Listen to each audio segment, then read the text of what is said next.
ఆంధ్ర తెలంగాణలో తక్కువ ఫీజులతో high quality results ఇస్తున్న ఏకైక సంస్థ తిరుమల్ ఐఏఎస్ ఇన్స్టిట్యూట్. కార్లో మంటల్లో ప్రేమ జంట ప్రమాదం కాదు, భయంతో చేసుకున్న బలవన్మారడం, అప్పు దొరక్క ఆత్మహత్యకి పాల్పడిన దారుణం, బ్లాక్ మెయిల్ కు పోయిన 2 ప్రాణాలు, ఇద్దరి తల్లిదండ్రులకు కడుపు కోతతో కన్నీలాగడం లేదు.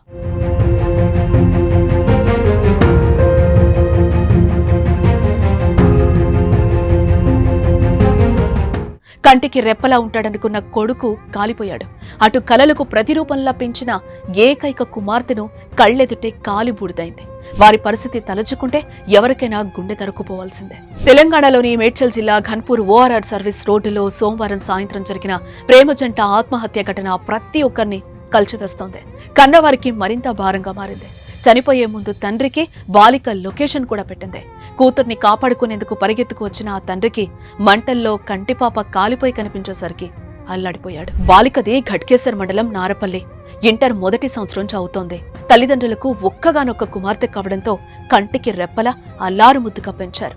ఆమెకు ఇంటి పక్కనే సైకిల్ షాప్ నిర్వహిస్తున్న యాదాద్రి భువనగిరి జిల్లా బీబీనగర్ మండలం జమిలాపేటకు చెందిన శ్రీరాములతో పరిచయం ఏర్పడి ప్రేమగా మారింది. వారి మధ్య ప్రేమ ఈనాటిది కాదు, చాలా రోజుల నుంచే నడుస్తోంది. బాలిక ఇంట్లో విషయం తెలియటం, వారు గట్టిగా మందలించడంతో ఇద్దరూ దూరంగా ఉంటూనే వీలు దొరికిన సమయంలో మాట్లాడుకునేవారు. అయితే వారు రహస్యంగా కలవటం, మాట్లాడుకుంటున్న విషయాన్ని చింటూ అనే యువకుడు గమనించి బ్లాక్మెయిల్ చేయటం మొదలుపెట్టాడు. ఇంట్లో చెప్పేస్తానని బెదిరించాడు. చెప్పకుండా ఉండేందుకు డబ్బులను డిమాండ్ చేశాడు.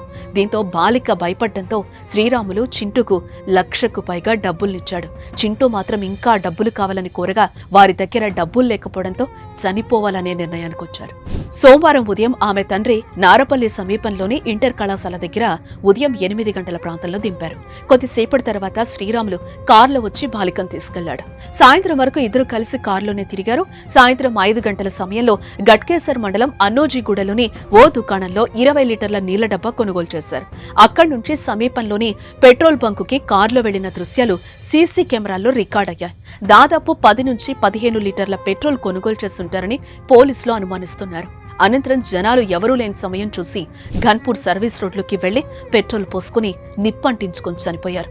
అయితే చనిపోయే ముందు తన తండ్రికి శ్రీరాములు ఫోన్ నుంచి బాలిక వాట్సాప్లో లొకేషన్, 3 పేజీల లేఖను పంపించినట్లు పోలీసులు గుర్తించారు.